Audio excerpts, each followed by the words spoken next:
President, Excellencies, distinguished delegates, ladies and gentlemen. It is a pleasure to address the Conference on Disarmament during the first day of the 2023 high-level segment. We're facing unprecedented times, a complex geopolitical landscape, and significant global instability. We find ourselves grappling with both old challenges and new. The renewed threat of use of nuclear weapons, along with the emergence of new technologies and possible new domains of conflict, such as cyber and outer space. As a result, the disarmament architecture, including this conference, needs to adjust to the prevailing realities. Disarmament architecture needs to be fit for purpose. As a core pillar of the disarmament and non-proliferation machinery, this body has historically fulfilled a crucial role negotiating treaties that remain essential to global peace and security. This role has perhaps never been more necessary than it is today. I firmly believe that, despite the global tensions, it is possible for member states of this conference to work together, to rebuild trust, and in keeping with the times, ensure that it adjusts its practices to better fulfill its purpose and launch new negotiations. Feedback received from member states on the Secretary General's new agenda for peace have reaffirmed the importance attached to the disarmament, non-proliferation, and arms control agenda, and the overwhelming belief that disarmament is a necessary pillar of the international peace and security architecture, and a key accelerator for achieving sustainable development. This intellectual commitment is important, but it must be backed up by action.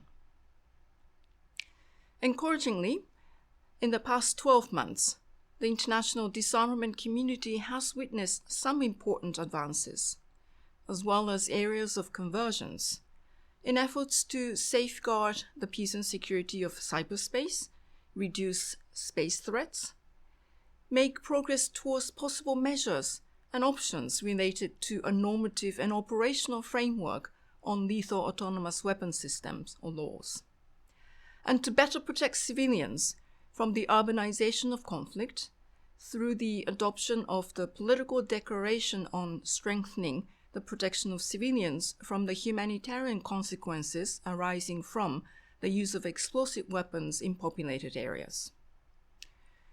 Recognizing the critical threat the biological incidents, be they natural, accidental, or deliberate, can have on the global population, states parties to the Biological Weapons Convention were able to reach an agreement and propose a series of decisions and measures to strengthen the implementation of the convention. We saw last year the unprecedented end to the CD session with the adoption of a procedural report and to the consensus adoption of the GA resolution. However, member states, through the work of the subsidiary bodies, were able to find areas of common ground on key elements of a non-proliferation agenda.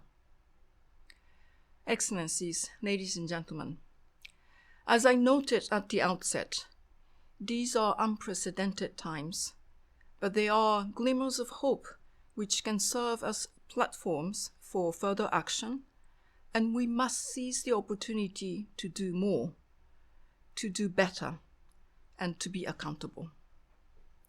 We cannot become demoralized and allow ourselves to fall prey to inertia, and I dare say that the time has come for us to bring collective political will and together break the quarter-of-century stalemate in this conference. Together, we must ensure a constructive engagement and dialogue throughout 2023 and allow the Conference on Disarmament to achieve its full potential. I thank you very much for your attention.